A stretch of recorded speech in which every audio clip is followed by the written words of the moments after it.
Assalamu alaikum warahmatullahi wabarakatuh. This is Atar Haq, your social science teacher from UPS Sheikh Mala Tikipora. I welcome all the students of 8th class in today's video session of this week's subject. Dear students, our today's topic is, does everyone have access to the code? Page number 61 on your textbook. यथ pot तक पाई छु कि पितमो किसो video सेशनो पेट चाहे ये no chapter कोर्म शुरू यथ जुडिशरी वनन जुडिशरी लॉयर कोर्ट जज युस ये सिस्टम च अथ वनन judiciary role of judiciary judiciary हंस काम क्या यथ पोट आज कर बह थोड़ा रिकैप तुंद खतर क्या रात आय तुज मैसेज कि थोड़ा रिकैपचुलेट करियो यम हसा जुडिशरी हुंद युस रोल डिस्प्यूट यम हसा रिजोल्व या यम हसा पान वन डिस्प्यूट्स आसान उम हसा रिजॉल्व करें तो बे हसा युम अपहोल्ड करें law enforcing fundamental rights upholding of the law and enforcing the fundamental rights secure करें प्रत एक लॉस यानी प्रत कसन बुनियादी हक right to education right to information right to food act सारी यम हसा कानून इहज फंडामेंटल राइट्स दिन प्रत अकिस हिंदुस्तान किस बाशिंदस पत पोर अस कि इंडिपेंडेंट जुडिशरी क्या गई इंडिपेंडेंट जुडिशरी वो छोटन अल्फाजन मज वनो युस कंस हंदिस वनस पे काम करान कि बल्कि ये तमिस आईन वन ती हावान तो ती करान पत वोन कि तम पत पोर structure of courts in India ये स्ट्रक्चर ऑफ कोर्ट्स बन पे करो शुरू गो से गई लोअर कोर्ट्स पत से गई हाई कोर्टन मुतलिक वो कि 25 इंडिया मज कि यम हसा की नार्दर्न स्टेट्स हसा शेयर करान यानी यथ कन पंजाब हरियाणा करान शेयर या नागालैंड मिजोरम असम हसा ब्या यह हसा करान शेयर यह हाई कोर्ट तवे हसा पुछे यम हसा हाई कोर्ट्स यथ इंडिया मज और इमन हाई कोर्टन हसा अपेक्स कोर्ट यथ सुप्रीम कोर्ट वनान दिल्ली मज यम हाई कोर्ट्स हसा गई गोडनेथ एस्टैब्लिश 1862 मज मद्रासस मज बम्बई मज तो बे कोलकाता मज गोडनेथ कोलकाता मज यह कोर्ट ब्रिटिशन बनो ब्रिटिश गवर्नमेंटन बनोमुत पत से तुम टेरिटरी हरवक पत थोक तमो बम्बई मज बे मद्रास मज याद गस थवन कि तुमन हुंद यम कोर्ट तम इंसाफ पे मबनी की बल्कि तिमन कंपनी हिंद की लवाजमात पूर करें तम वजह तमो यह कोर्ट वोट थोमुत दिल्ली हुंद हाई कोर्ट यह 1966 आज़ादी पत आमुत यह बनावना यथ कन तुम वोनमो कि 25 हाई कोर्ट्स हसा इंडिया मज Punjab Haryana common high court Chandigarh मज नार्दर्न स्टेट्स मज आसाम नागालैंड मिजोरम तो अरुणाचल प्रदेश उमन हसा कॉमन कोर्ट तो कह यम बज स्टेट उमो हसा यम हसा इहंद हाई कोर्ट्स इमन हसा बंच यथ कन मध्य प्रदेश गवर्नमेंट तथ हसा 2 बेंच तो पत से वोन कि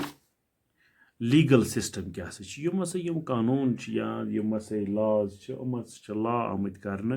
दोन हिस्सन मज तकसीम हसा गई क्रिमिनल लॉ बे हसा गई सिविक लॉज क्रिमिनल लॉ मज तुम मिसाल के तौर पर वुमेन हरासमेंट थेफ्ट या मर्डर या जैसे डावरी यह क्रिमिनल्स मज सिविक लॉ मज जैसे ज़मीन न्याय या दुकानदारस कस न्याय या रेंट केस या डिवोर्स केस उमन सिविक लॉज वन तो वो अजुक टॉपिक यह do everyone have access to the courts क्या प्रथ कहाँ हेक्या कोर्टस निश गच्छित यह हसा छ अख मतलब तमाम यम हिंदुस्तानिक यम बाशिंद छ हसा हेकन सारी कोर्टस कुन रुजू करित तो प्रथ कहाँ हेक बिला मजहब व मिलत बिला लिहाज हसा हेक प्रथ कहाँ हिंदुस्तानुक सिटीजन ये कोर्टस मज पन गुहार लगाई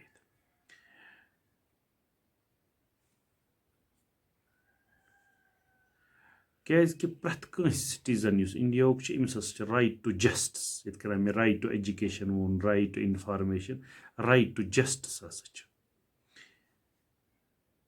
तुम अम ब्रोटे पोर्मुत यानी पत्मन मे रिकैप्चुलेट कोर कि कोर्ट्स यम हसा सिग्निफिकेंट रोल कर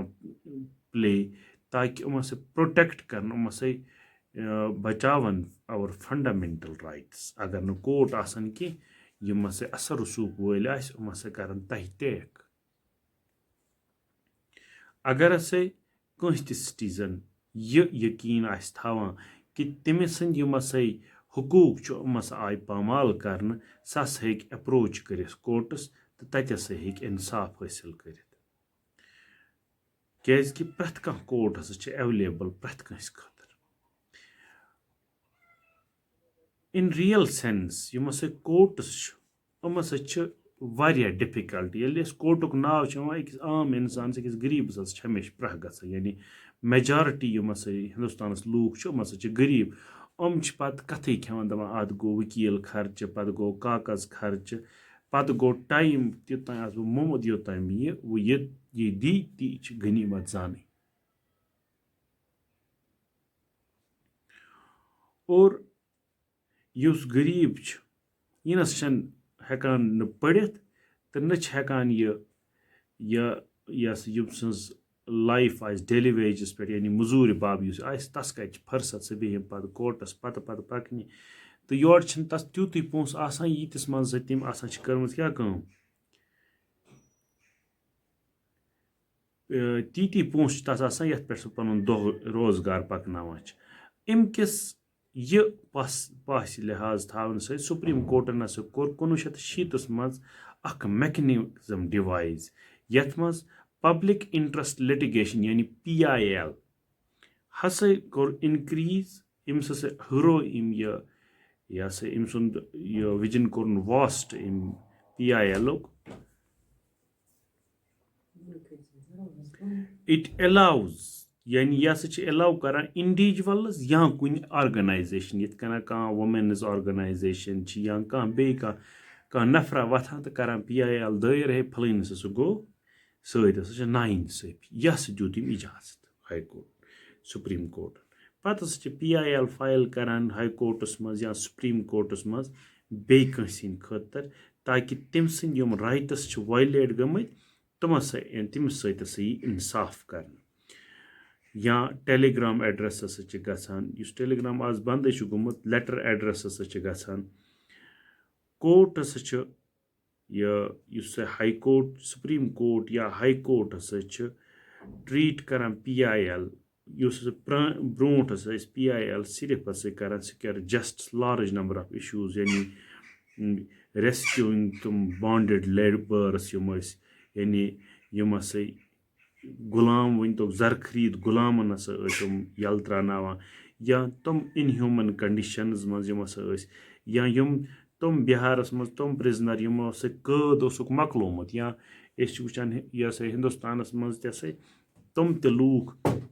यमन पनिशमेंट खत्म आसान गमज मगर तुम हेकान रिलीज गसित तिहंद तरफ कोर्ट फाइल कहीं कर वस ऑर्गेनाइजेशन अगर हसा कंस गरीब सुन लड़क जेल आस तस खतर हसा कोर्ट लड़ा और तस खतर हसा पत रिहाई हंद हुक्म गसान सरकार कोर्ट के तरफ क्या तुआ पाई मिड डे मील तुम खेवान यह कत आय यह हसा या गवर्नमेंट तुम मिड डे मील दिवान सान स्कूलन मज यह हसा बिकॉज ऑफ PIL किताब पे वुचो तुम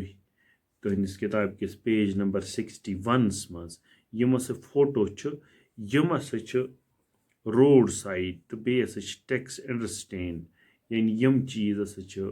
तुम लोग राइटो यित कन राइट टू फूड यित कन यह अजकिस लॉकडाउनस मज से कर सोन गवर्नमेंटन कि अस दिवान एडिशनल राशन आज अख हसा गो पनुन युस अस चने मज तरन बे हसा मुफ्त राशन इतसी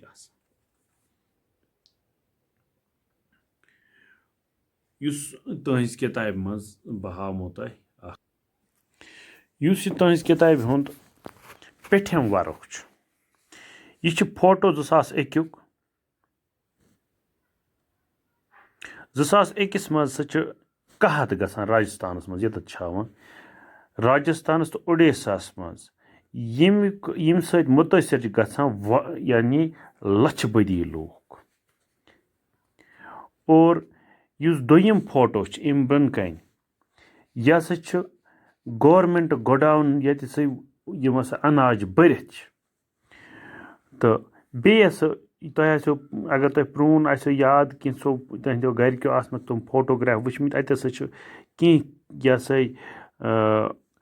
गगरो खेमोत यानी कह गोमुत जाय कह अत हसा नबर किन अमन गोदामन मज यूत बर बर हसा यह त्रेमिस फोटोस मज सा वनान यथ सिचुएशन मज कि यह हसा hunger strike amidst penalty an organization called People's Union Civil Liberation filed PIL in the Supreme Court.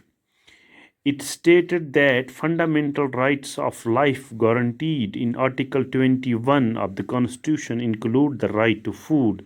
The state's excuse that it did not have adequate funds was shown to be wrong because the godowns were overflowing with grains. Supreme Court ruled that the state had a duty to provide food for all. Yus ye दोयमिस मज यत कहत साली गोडनिकिस मज दोयमिस मज पत तुलिक photo जर्नलिस्टो यहज बड़ अहम कारकर्दगी अथ मज जर्नलिस्टो तुलिक गोडाउनन फोटो ये से भरत गोदाम तोमल सत नेसपस खराब गोमुत क्या यस बर यमो PIL बरेक peoples union of civil liberties यमो बर PIL फाइल करे कि अस दियो सा बत कम अज कम कहत हसा गो तो गवर्नमेंटन से वन दपिन अस यानी यह स्टेट गवर्नमेंटन वोन अस ईद पोस कह मगर ये हु फोटो आव ब्रोह कन ये सुप्रीम कोर्टस मज तम वोन दोपन न स्टेट्स हसा प्रथ कंस गोजा वातनावन और युस लास्टुक फोटो तह यह हसा चोरिम फोटो हसा directed to government to provide more employment and provide food at cheaper prices through the government ration shops to provide midday meals to the children. It also appoints 2 food commissioners to report on implementation of government schemes. Use last photo is midday meal shur khewan bat और use ये अमो यह supreme court नसा core यह तमाम गवर्नमेंटन यह हिदायत कि तुम हसा करियो कम कि युस यह गुजा यह हसा गस प्रथ कंस तान वातुन गुजा हसा गस प्रथ कंस तान वातुन बे हसा गस चीपर रेटन पे वुनस वुचान तुम कि 3 हतन हसा क्विंटल IY वालन या BPL हसा वारिया फर्क आमज रेटन मज तो आज प्रथ कह हेका एसेस करित कि सह हेक असल पे शूबदार पे बत नुन खेत तो शुरन हज जिम्मेदारी हसा नी गवर्नमेंटन सह तमिन 1 बज हुंद मिड डे मील के नाव सत दिवान स्कूलन मज और अथ मिड डे मील्स अपनावन खतर वारिया पत कन आसान कि मतलब यस गस यम हिसाब यमो मकदार सत और तमी मकदार गस बत लड़कन मज वातुन